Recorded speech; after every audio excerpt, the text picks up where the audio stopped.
Hi friends, welcome back to channel. 2 நாளோட work routine தான் உங்ககிட்ட நான் ஷேர் பண்ணிக்க போறேன். இது பார்த்துட்டீங்கன்னா பிள்ளையார் சதுர்த்திக்கு முந்தின நாள் வந்து ஒரு 2 நாளைக்கு முன்னாடி எடுத்த வீடியோ தான். அதுக்கப்புறம் பார்த்தீங்கன்னா நிறைய முகூர்த்த டேஸ் இருக்கனால வந்து கஸ்டமர் ரொம்ப மாடல் ப்ளவுஸ்லாம் ஸ்டிச் பண்ண சொல்லி கொடுத்துருந்தாங்க. அது இல்லாமல் வந்து பெண்டிங் ஆர்டர்ஸ் வந்து ஒரு 4 ப்ளவுஸ் ஸ்டிச் பண்ண வேண்டியது இருந்தது. அதையும் ஆல்ரெடி கட் பண்ணி எடுத்து வச்சிருந்தேன். அதுக்கப்புறம் கஸ்டமர் கொடுத்த ப்ளவுஸ் தான் இந்த ப்ளவுஸ் எல்லாம். இந்த கிரீன் கலர் ப்ளவுஸ் இருக்க பாத்தீங்களா, இந்த கஸ்டமர் வந்து அதிகமா நம்ம கிட்ட தான் ஆர்டர் வந்து ஸ்டிச் பண்ணிக்கிட்டே இருப்பாங்க. மாடல் ப்ளவுஸ் தான் அதிகமா ஸ்டிச் பண்ணுவாங்க. அவங்க வேர் பண்றதெல்லாம் பார்த்துட்டு வெளியில வந்து கொஞ்சம் ஒரு ஏரியா தள்ளி ஒரு கஸ்டமர் வந்து எனக்கும் இது மாதிரி ஸ்டிச் பண்ணிட்டு வாங்க அப்படின்னு சொல்லிட்டு வேற மாடல் கொடுத்து ஸ்டிச் பண்ண சொல்லியிருந்தாங்க. அதுக்கு இந்த கோல்டன் கலர் சாரி தான் கொடுத்துருந்தாங்க. சரி, அதையும் ஸ்டிச் பண்ணலாம். ஏன்னா இது வந்து கம்பல்சரி ஒரு நாளைக்கு ஈவினிங்குள்ள கொடுத்தாகணும். 3 மாடல் ப்ளவுஸையும் நாளைக்கு ஈவினிங்குள்ள டெலிவரி கொடுத்தாகணும். அதே மாதிரி இந்த 4 ப்ளவுஸையுமே இன்னைக்கு ஈவினிங்குள்ள டெலிவரி கொடுத்தாகணும். அதனால ஃபர்ஸ்ட் நம்ம ப்ளவுஸ்லாம் ஸ்டிச் பண்ண ஸ்டார்ட் பண்ணிடலாம் அப்படின்னு சொல்லிட்டு நூல் கண்டெல்லாம் எடுத்து வச்சுட்டேன். இந்த ப்ளவுஸ்ல பாத்துட்டீங்கன்னா 2 நார்மல் ப்ளவுஸ், 2 லைனிங் ப்ளவுஸ் இருந்துச்சு. இதுல வந்து நான் ஸ்டிச் பண்ணதுக்கு அப்புறம் நிறைய ஆல்ட்ரேஷன் இருந்தது. அதாவது ஃபிட்டிங் வைஸ் கிடையாது, அவங்க சின்ன சின்ன கரெக்ஷன்ஸ் எல்லாம் சொல்லியிருந்தாங்க. அந்த ஒயிட் கலர் ப்ளவுஸுக்கு வந்து அந்த சாரியோட சாரியோட அந்த பார்டர் எடுத்து வைக்க சொல்லியிருந்தாங்க. சாரியில வர ப்ளவுஸோட பார்டர் எடுத்து வைக்க சொல்லியிருந்தாங்க. அதை நான் மறந்துட்டேன். அதுக்கப்புறம் அதை ஆல்ட்ரேஷன் பண்ற மாதிரி இருந்தது. அதே மாதிரி அந்த 3 ப்ளவுஸ் மாடல் ப்ளவுஸ் இருக்கு பாத்தீங்களா, அதை வந்து கஸ்டமர் வேற விதமா சொல்லியிருந்தாங்க. பட் நான் வந்து பை மிஸ்டேக் வந்து வேற மாதிரி நான் புரிஞ்சுக்கிட்டேன். அதனால வந்து திருப்பி அதை வந்து பிரிச்சுட்டு திருப்பி ஆல்ட்ரேஷன் பண்ற மாதிரி இருந்தது. ரொம்பவே ஒர்க் அதிகமா தான் இருந்தது அன்னைக்கு. அதை வந்து எப்படி எப்படி பார்த்துட்டு இருக்கேன் அப்படின்னு சொல்லிட்டு நெக்ஸ்ட் நான் உங்ககிட்ட அப்டேட் பண்ணிக்கிட்டே இருக்கேன். ஃபைனலி பார்த்துட்டிங்கன்னா ஒரு 1:20க்குள்ள பார்த்துட்டிங்கன்னா ஒரு 2 லைனிங் ப்ளவுஸ், ஒரு நார்மல் ப்ளவுஸ் வந்து ஸ்டிச் பண்ணி முடிச்சுட்டேன்.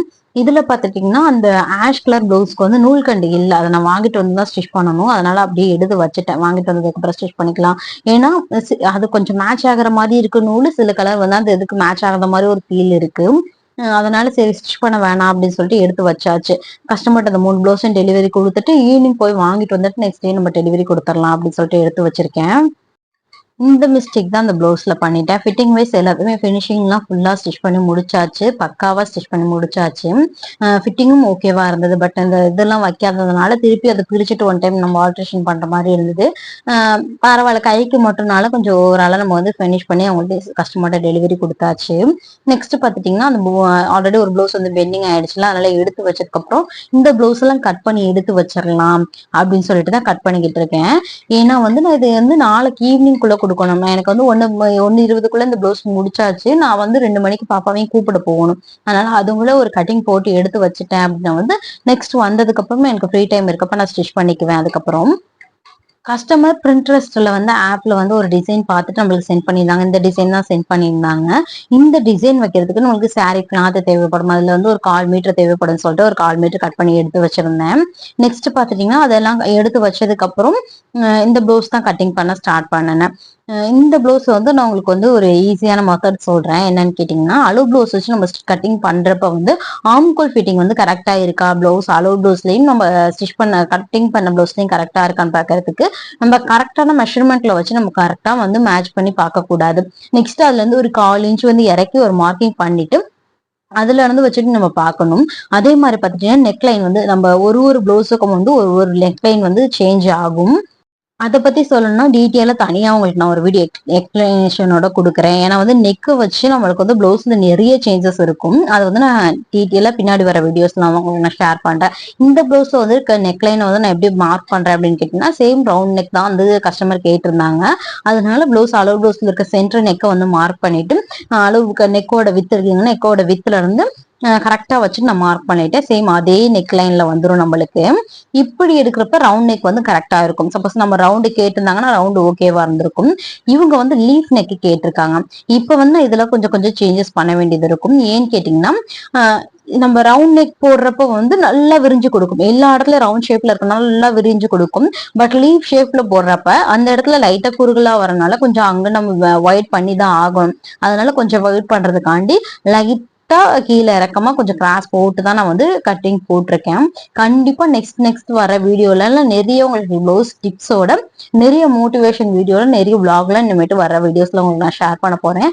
கண்டிப்பா அதுக்கு சேனலை சப்ஸ்கிரைப் பண்ணி வச்சுக்கோங்க. பக்கத்துல ஒரு பெல் ஐக்கனை டேப் பண்ணிக்கோங்க. உங்களுக்கு எது இதுல டவுட் இருக்கு அப்படின்னு சொல்லியிருந்தீங்கன்னா எனக்கு கண்டிப்பா நீங்க வந்து கமெண்ட் பண்ணுங்க. அதையும் நம்ம வந்து வர வீடியோஸ்லாம் வந்து உங்களுக்கு வந்து நான் சொல்லித்தரேன். எந்தெந்த மாதிரி வந்து இருந்தா ப்ராப்ளம் வந்தா நம்ம எப்படி சரி பண்ணணும் அப்படின்னு சொல்லிட்டு நிறைய ட்ரிக்ஸும் நான் உங்களுக்கு சொல்லித்தரேன். ஃபைனலா இந்த ப்ளவுஸையும் கட் பண்ணி முடிச்சதுக்கு அப்புறம் எடுத்து வச்சாச்சு. இந்த ப்ளவுஸ்ல ப்ளூ கலர் ப்ளவுஸ் காமிச்சேன் பாத்தீங்களா, அதுலதான் ப்ராப்ளம் ஆயிடுச்சு. ஏன்னு கேட்டீங்கன்னா கஸ்டமர் வந்து ரெண்டே லேஸ் மட்டும் தான் வச்சு அளவு ப்ளவுஸ் கொடுத்தாங்க. இது மாதிரியே ஸ்டிச் பண்ணுங்கன்னு சொல்லிட்டு போயிட்டாங்க. நான் நினைச்சேன் சரி ரெண்டே லேஸ் வச்சு மட்டும் தான் ஸ்டிச் பண்ணணும் போல அப்படின்னு சொல்லிட்டு விட்டுட்டேன். கஸ்டமர்ட்டையும் ரேட் எழுதி கொடுத்துட்டேன். பட் நான் வந்து புரிஞ்சுக்கிட்டது அப்படி. ஆனா கஸ்டமர் சொன்னது எப்படின்னு கேட்டீங்கன்னா வந்து அந்த சாரியோட கிளாத் எடுத்து வச்சுட்டு அதுக்கு மேல 2 லைன்ல லேஸ் வைக்க சொல்லியிருக்காங்க. அதை நான் மாத்தி புரிஞ்சுக்கிட்டேன். சரி அப்புறம் நம்ம எப்படியா இருந்தாலும் ஆல்ட்ரேஷன் பண்ணி தான் கொடுக்கணும் அப்படின்னு சொல்லிட்டு பண்ணி கொடுத்துட்டு அமௌண்ட் மட்டும் சேஞ்ச் பண்ணி அவங்கள்ட்ட கஸ்டமர்கிட்ட கொடுத்துட்டேன். ஃபைனலா பாத்தீங்கன்னா அந்த ப்ளவுஸ் எல்லாம் கட் பண்ணி எடுத்து வச்சுட்டேன். பட் என்னால அன்னைக்கு வந்து ஸ்டிச் பண்ணவே முடியல. அந்த 3 ப்ளவுஸ் ஸ்டிச் பண்ணதோட அன்னைக்கு டே வந்து எனக்கு ஃபினிஷ் ஆயிடுச்சு. அன்னைக்கு வந்து சந்தைக்கு போற வேலையில இருந்துச்சு, கொஞ்சம் வீட்டு வேலையும் அதிகமா இருந்தனால அதோட அதை எடுத்து வச்சுட்டேன். நெக்ஸ்ட் பாத்தீங்கன்னா நெக்ஸ்ட் டே மார்னிங் வந்து ஒரு 4 மணிக்கெல்லாம் எந்திரிச்சிட்டேன். ஒரு 3:50க்குலாம் முழிப்பு வந்துருச்சு. நான் ஹஸ்பண்ட சொல்லிட்டு தான் படுத்திருந்தேன், கண்டிப்பா என்னை எழுப்பி விடுங்க, நான் கத்துவேன்னா தூக்கத்துல எழுப்புனா கத்துவேன்னா இருந்தாலும் எழுப்பிடுங்க. அவர் வந்து எனக்காக மெனக்கிட்டே எழுப்பிக்கிட்டே இருந்தாங்க. நீ திட்டினாலும் பரவாயில்ல, நீ என்ன எந்திரிக்க சொன்ன, எந்திரின்னு சொல்லி எழுப்பி விட்டுட்டாங்க. எந்திரிச்சதுக்கு அப்புறம் தான் அப்புறம் ஃபைனலா வந்து அந்த ப்ளவுஸையும் ஆல்ரெடி கட் பண்ணி வச்சிருந்தனால அளவு ப்ளவுஸ் அந்த ப்ளவுஸோட கிளாத் ஒரிஜினல் கிளாத் மேல மட்டும் போட்டுட்டு கட் பண்ணி எடுத்துட்டு ஒரு 4:20க்கெல்லாம் மிஷின்ல உட்காந்தாச்சு. மிஷின்ல உட்காந்து இந்த ப்ளவுஸே பினிஷ் பண்ணிட்டேன். இதுல என்ன ஒரு மிஸ்டேக் ஆயிடுச்சு அப்படின்னு கேட்டீங்கன்னா கையில வந்து எம்டியா விட்டுட்டேன். கையில ஏதாவது டிசைன் வச்சிருந்திருக்கணும், நான் வந்து எம்டியா விட்டுட்டேன். அதை வந்து எம்டியா விடாம ஒரு லேஸோ இல்ல வந்து ஸ்டோனோ ஏதாவது கொடுத்திருந்தா இன்னும் கொஞ்சம் ஹைலைட் ஆயிருந்திருக்கும்.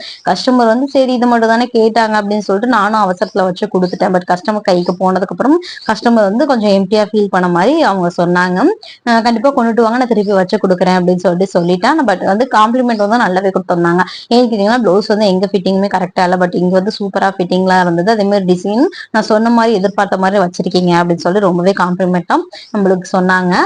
ரொம்பவே நம்மளுக்கு ஹாப்பியா இருந்துச்சு. ஏன்னா வெளியில புதுசா ஒரு கஸ்டமர் வரப்ப ஃபர்ஸ்ட் இம்ப்ரெஷன் வந்து ரொம்ப ரொம்ப முக்கியம்னு நான் நினைப்பேன் எப்பவுமே. ஏன்னா வந்து ஃபர்ஸ்ட் டைம் நம்ம ஸ்டிச் பண்ண வரப்ப நம்ம கரெக்டா ஃபிட்டிங்கோட அவங்க சொன்ன மெத்தோட எல்லாத்தையுமே ஸ்டிச் பண்ணி கொடுத்துட்டோம்னா அதை விட அவங்க வந்து கஸ்டமர் எங்கேயுமே போகவே மாட்டாங்க. அதுக்கப்புறம் வர்ற பிரச்சனைகளை கூட கஸ்டமர் வந்து நம்மள்ட்ட ஓப்பனாவே சொல்லிடுவாங்க. அப்ப கரெக்டா இருந்துச்சு, இந்த இடத்துல இந்த பிரச்சனை இருக்கு அப்படின்னு சொல்லிட்டு கஸ்டமர் வந்து நம்ம டீட்டெயில் எக்ஸ்பிளைன் பண்ணுவாங்க. அதனால ஃபர்ஸ்ட் நீங்க எப்பவுமே புதுசா ஒரு கஸ்டமருக்கு ப்ளவுஸ் ஸ்டிச் பண்ண கொடுக்குறீங்கன்னா கண்டிப்பா நீங்க நீட்டா ஸ்டிச் பண்ணி கொடுங்க, எந்த ஒரு மிஸ்டேக்கும் வராத மாதிரி பாத்துக்கோங்க. ஃபைனலா இந்த ப்ளவுஸ் ஸ்டிச் பண்ணி முடிச்சுட்டு காலைல தான் இந்த வீடியோ உங்களுக்கு நான் எடுத்திருந்தேன். இதுக்கு பாத்தீங்கன்னா டர்சல்ஸ் வந்து நிறைய அதிகமா வச்சிருந்தாங்க. இதுல பாத்தீங்கன்னா ஒரு கயிறுல பாத்துட்டீங்கன்னா 12 டேசல்ஸ் வச்சிருக்கேன். ரொம்பவே பஞ்சா தான் இருந்துச்சு. 2 டேசல்ஸ் சேர்க்கும் போது 24 இருக்கும். அப்ப ரொம்பவே பஞ்சா பாக்குறதுக்கு நல்லா இருந்திருக்கும். ஃபைனலி இந்த பிளவுஸே பினிஷ் பண்ணி முடிச்சதுக்கு அப்புறம் இந்த பிளவுஸ் இனி வர பிளவுஸ் தான் நம்ம ஸ்டிச் பண்ண போறோம். இந்த பிளவுஸ்ல ஒரு சின்ன சின்ன டிப்ஸ் உங்களுக்கு ஷேர் பண்ணிக்கிறேன். இந்த பிளவுஸ்ல நான் ஸ்டிச் பண்ணும்போது சொல்றேன். நீங்க இப்ப வந்து லைனிங் பிளவுஸ் ஸ்டிச் பண்றீங்க, கொஞ்சம் மேல ஒரிஜினல் கிளாத் வந்து கொஞ்சம் லேசா இருக்கு, லைனிங்க்கு மேல வந்து நம்மளால கிராஸ் பீஸ் கொடுத்தும் அடிக்க முடியாது, அந்த அளவுக்கு டைம் இல்லை அப்படின்னா வந்து நீங்க என்ன பண்றீங்க அப்படின்னா வந்து சேம் லைனிங் கிளாத் இருக்கும் பாத்தீங்களா, சேம் அதே கலர்ல வந்து இன்னொன்னு அந்த நெக் ஷேப்புக்கு தகுந்த மாதிரி ஒரு கிளாத் எடுத்துக்கோங்க. அந்த கிளாத்தை என்ன பண்ணணும்னா ஃபர்ஸ்ட் நம்ம கீழே வந்து கீழே வந்து போட்டுக்கணும். நெக்ஸ்ட் வந்து அதுக்கு மேல வந்து நம்ம ஒரிஜினல் பிளவுஸ் இருக்கு பாத்தீங்களா, ஒரிஜினல் பிளவுஸோட கெட்ட பகுதி வந்து மேல இருக்க மாதிரி பாத்துக்கோங்க. அதுக்கு உள்ள இருக்க மாதிரி அதே அந்த துணியும் இந்த துணியும் மேலாப்புல இருக்க மாதிரி பாத்துக்கோங்க. அதுக்கு மேல பாத்தீங்கன்னா நம்மளோட லைனிங் கிளாத் வச்சுக்கோங்க. இந்த மாதிரி வைக்கிறப்ப கரெக்டா உங்களால திருப்பி கொடுக்க முடியும். இப்ப நம்ம நெக் ஷேப் வரைஞ்சிருப்போம் பாத்தீங்களா, அந்த நெக் ஷேப்புக்கு மேலேயே வந்து நம்ம ஸ்டிச் பண்ணிக்கலாம். இப்ப வந்து நம்ம துணி நகர்ந்து போகாம இருக்கிறதுக்காண்டி சென்டர்ல அந்த நெக் ஷேப்புக்கு சென்டர்ல வந்து ஒரு ஸ்டிச்சஸ் போட்டு எடுத்துக்கோங்க. இந்த மாதிரி போடுறப்போ வந்து நம்மளுக்கு நெக்க வந்து கரெக்டா ஈக்குவலா இருக்கும். அதே மாதிரி துணி விலகி போற ப்ராப்ளமும் இருக்காது. இந்த மாதிரி ஸ்டிச் பண்றப்ப பக்காவான நெக் ஷேப் வந்து நம்ம எதிர்பார்த்த அளவுக்குமே நம்ம கரெக்டா நம்ம கொண்டுட்டு வர முடியும். அதுக்கப்புறம் பார்த்தீங்கன்னா நம்ம நெக் ஷேப் வரைஞ்சிருப்போம் பாத்தீங்களா, அந்த அளவுல கரெக்டா நம்ம என்ன லீவ் ஷேப் வரைஞ்சிங்களோ ரவுண்ட் ஷேப் வரைஞ்சிங்களோ அது உங்களோடது. அந்த மாதிரி வரைஞ்சிட்டிங்கன்னா கரெக்டா நம்ம எதிர்பார்த்த அளவுக்கு நெக் வந்து ஃபினிஷிங்காகவும் இருக்கும், அந்த இடத்துல கொஞ்சம் மொத்தமாகவும் இருக்கும். ஏன்னா நம்ம லேஸ் வச்சு ஸ்டிச் பண்றோம். நார்மல் லேஸ் வச்சு ஸ்டிச்சப்ப லைட்டா மடங்குனாலுமே கொஞ்சம் பாக்குறதுக்கு அந்த அளவுக்கு லுக்கா இருக்காது. கேன்வாஸ் வச்சால் ரேட் அதிகமாகும். எனக்கு பட்ஜெட் ஃப்ரெண்ட்லியாவும் வேணும், அதே அளவுக்கு ஸ்டிஃப்னஸாகவும் வேணும்ன்றப்ப வந்து கொஞ்சம் லைன் கிளாத் கொஞ்சம் எக்ஸ்ட்ரா இருக்கப்ப இந்த மாதிரி வச்சுட்டீங்கன்னா ரொம்பவே நல்லா இருக்கும். ஃபைனலா பாத்தீங்கன்னா இந்த மாதிரி மெத்தட்ல கட் பண்ணி முடிச்சதுக்கு அப்புறம் ஸ்டிச் பண்ணி முடிச்சதுக்கு அப்புறம் உள்ள இருக்க துணியெல்லாம் கட் பண்ணிட்டு வெளிப்பக்கமா திருப்பி விட்டுறணும். ஃபைனலா பேக் சைடு ஃபுல்லா பிளவுஸ் முடிச்சதுக்கு அப்புறம் வந்து ஒரு 1.25 இன்ச் டிஃபரன்ஸ்ல வந்து நான் வந்து ஒரு லைன் பண்ணிக்கிறேன். உங்களுக்கு வந்து எந்த அளவுக்கு கம்ஃபர்டபிள், ஏன்னா ஷோல்டரோட சைஸை பொறுத்து தான் நம்ம டிசைன் வந்து வைக்க முடியும். நீங்க எப்பவுமே சின்ன சைஸ் ஷோல்டரா இருந்துச்சுன்னா இந்த மாதிரி டிசைன்ஸ் வந்து சூஸ் பண்ணாதீங்க. கொஞ்சம் பெரிய சைஸ் ஷோல்டரா இருந்துச்சுன்னா கொஞ்சம் டிசைன் வந்து நல்லாவே சூஸ் பண்ணிக்கலாம். இந்த மாதிரி தான் நான் ஸ்டிச் பண்ணி கொடுத்துருந்தேன். கஸ்டமர் கேட்டாங்கன்னு சொல்லி நான் வந்து யோசிச்சு ஸ்டிச் பண்ணி கொடுத்துருந்தேன். பட் வந்து ஃபுல்லாத்தையும் பிரிக்கிற மாதிரி ஆயிடுச்சு. எல்லாம் லேஸையும் பிரிச்சுட்டு திருப்பி அந்த சாரியோட கிளாத் வச்சுட்டு டபுள் லேயர்ல வந்து திருப்பி இது வைக்கிற மாதிரி இருந்துச்சு. ஆனா வந்து இந்த லேஸே நான் ஃபிட் பண்ணல, வேற லேஸ் வந்து நான் தான் ஃபிட் பண்ணி கொடுத்தேன். ரோஸ் கோல்ட்ல இருக்கும் பாத்தீங்களா, காப்பர் கலர்ல, அந்த கலர்லாம் லேஸ் வந்து ஸ்டிச் பண்ணி கொடுத்தேன். அதை வந்து ஃபைனலா என்னால வீடியோஸ் எடுக்க முடியல. ஏதாவது போட்டோஸ் இருந்துச்சுன்னா நான் உங்களுக்கு ஆட் பண்ணி விடுறேன்.